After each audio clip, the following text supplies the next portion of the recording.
Nah, sekarang saya mau nanya yang agak lebih serius nih, karena Mas Karding, Mbak Diana ini menjadi Menteri dan Wakil Menteri Kabinet Merah Putih.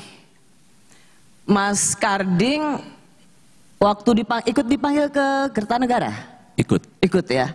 Saya dipanggil ke Kertanegara itu ketemu hanya tidak lebih dari 5 menit dengan Pak Prabowo, dan Pak Prabowo mengatakan begini, Mas, terima kasih Anda mau bergabung membantu saya sebagai menteri saya, pembantu saya, dan Anda akan saya minta untuk fokus melindungi pekerja-pekerja migran. Itu jangan pekerjaan sampai yang memang Mas Karding harapkan, atau boleh nawar saya mau menteri KKP aja gitu? Karena kan enggak. Saya sebagai warga negara, apapun yang diperintah negara saya harus jalankan. Ya iyalah jadi menteri gitu loh. Kalau Mbak Diana waktu itu, Ibu Diana ini bisa dibilang birokrat tulen ya. Lama di Kementerian Pekerjaan Umum dulu namanya, kemudian jadi Menteri Kementerian PUPR, dan kembali lagi ke pekerjaan umum gitu ya. Jadi waktu itu dirjennya Pak Basuki ya? Dirjen Cipta Karya waktu itu saya.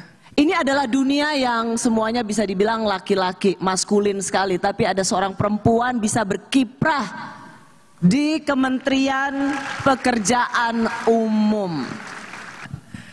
Saya lihat di sini juga banyak wanita, ya. Wanita semangat dong, kita bisa sama-sama perempuan. Kita haknya sama antara perempuan dan laki-laki, benar nggak? Waktu itu pegawai negeri bisa dibilang mulai dari bawah, Mbak Diana? Dari bawah, saya mulai, kalau boleh jujur, saya mulai dari kontrak. Kontrak itu belum CPNS. Saya ujian CPNS itu sampai 2 kali baru masuk. Karena gagal? Karena gagal, terus nggak bisa terima, tapi akhirnya saya dapat masuk yang ketiga kalinya. Wah, bisa naik sampai dirjen dan kemudian jadi wakil menteri pekerjaan umum. Alhamdulillah. Mbak Wamen, tapi benar nggak kalau di birokrasi itu kalau mudah harus dibikin susah? Kalau mudah, saya dapat apa? Benar nggak birokrasi gitu? Sebenarnya enggak ya. Artinya kalau saya dari sisi government ya, government artinya kita tidak mempersulit, tapi kita harus ada unsur kehati-hatian. Kalau menurut saya seperti itu. Sehingga dengan unsur kehati-hatian itu kita harus terlalu banyak cek ini. Tapi satu hal, jangan terlalu lama, harusnya speednya cepat kayak gitu. Ini foto-foto waktu masih dirjen ya? Ya, ini Mbak foto Diana. Pertama kali saya dapat tugas melakukan mengkinclongkan Istiqlal. Jadi Istiqlal itu dianggap kurang kinclong karena kumuh ya, kita diminta untuk mengkinclongkan Istiqlal. Ya, nah ini ada Pak Koswara juga kalau ini di IKN. Ini pada saat ngecek untuk Istana Garuda. Istana Garuda di IKN. Benar nggak kalau untuk perempuan untuk menunjukkan segala sesuatu itu dia harus 2 kali membuktikan dibandingkan laki-laki yang cukup dengan demo bisa lulus terus Kalau itu betul. Betul kan? Betul ya. Kena serang. Artinya kita harus menunjukkan bahwa kita bisa dan kita mampu dan kita bisa melaksanakan itu bisa, karena tantangannya perempuan itu kan banyak ya, katanya suka banyak liburnya, suka banyak izin cutinya dan sebagainya. Tapi jujur terus terang sampai dengan saat ini saya juga suka dimarahin sama suami saya, kok kamu nggak pernah cuti ya?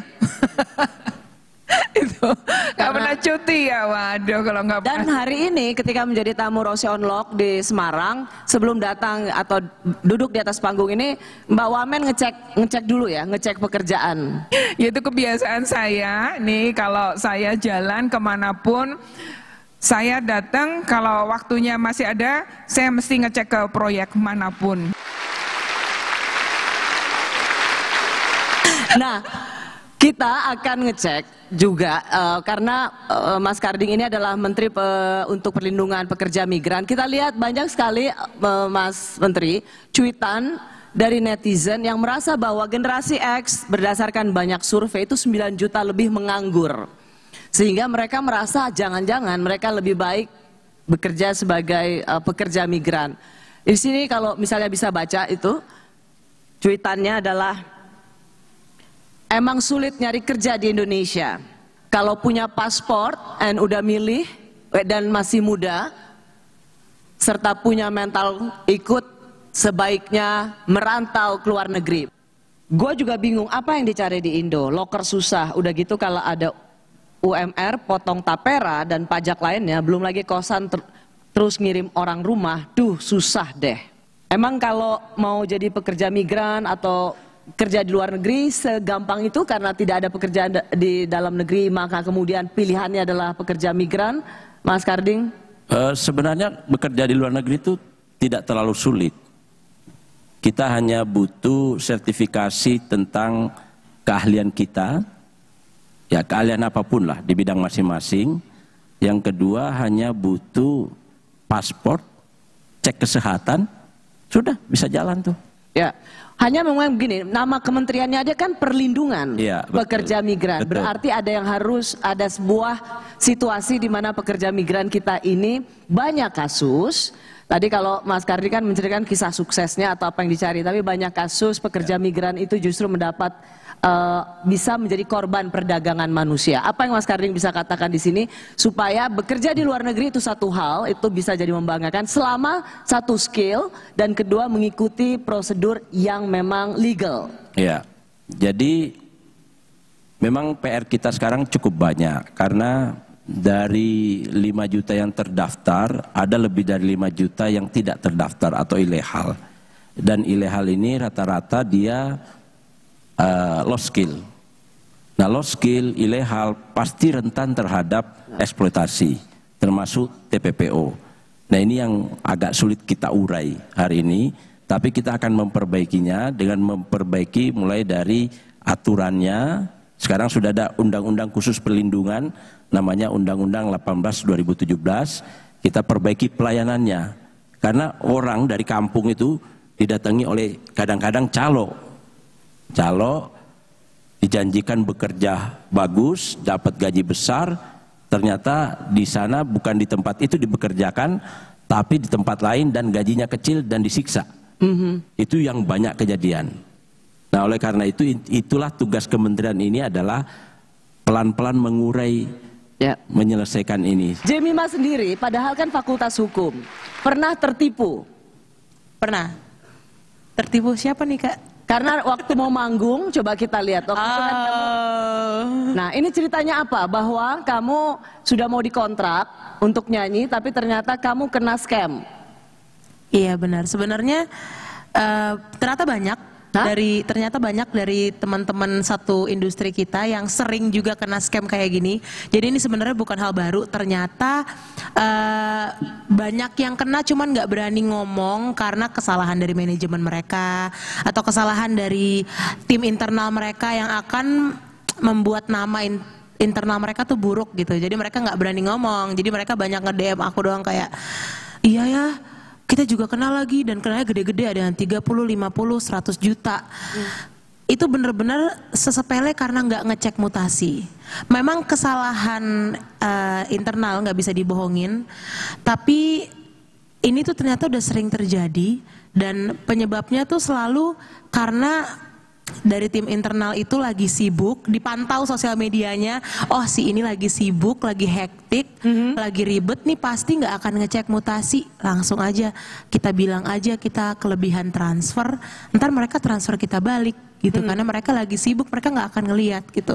Dan ya sialnya memang tim aku lagi sibuk banget waktu itu dan nggak ngecek mutasi, akhirnya kenalah penipuan itu gitu. gitu. Jadi dibilang bahwa udah ditransfer padahal belum ditransfer. Iya, scam lah. Oke, dan kamu udah sempet nyanyi waktu itu? Belum, jadi memang posisinya itu aku lagi di luar kota, lagi boarding pesawat, lagi mundur. Terus timnya itu kan dekat sama aku duduknya, kita sebelahan. Dia tiba-tiba ngomong, kok nggak ada ya transferannya, katanya udah ditransfer. Terus aku kayak, hah, apa? Apa yang udah transfer? Aku kan nggak tahu menahu soal deal-dealan mereka gitu. Ini coba dibaca segala macam. Terus aku langsung ngebaca, aku cek mutasi, aku langsung oh ini ditipu gitu. Cuman pada saat itu bahkan dia nggak sadar, kayak seperti dihipnotis gitu, kayak diiming-imingi. Apalagi mereka tuh bilangnya mereka tuh dari kepolisian mau ngundang nyanyi. Nah biasanya mereka tuh kasih kita suatu pressure yang bikin kita tuh deg-degan, kayak cepet ya ntar saya dimarahin atasan saya kalau nggak transfer balik, ini saya kelebihan nih transfernya gitu. Yang kita juga kayak aduh kepolisian lagi gitu, ntar mereka kena apa, marah segala macam. Jadi mereka memberikan kita intimidasi, itu modelnya dari situ lah kurang lebihnya, dan banyak juga yang udah kena ternyata. Saat Undang-Undang Cipta Kerja disahkan, kita melihat gerakan mahasiswa itu dilakukan secara besar-besaran untuk menunjukkan penolakan terhadap proses legislasi yang dinilai tidak transparan dan juga tidak menaungi aspirasi publik. Untuk bagaimana memaintenance jalan tol, jembatan, dan juga waduk yang sudah ada di Indonesia ini, serta apakah membutuhkan biaya yang banyak Bu untuk maintenance itu? Apa titik balik mengapa Mbak Jemi mau memilih untuk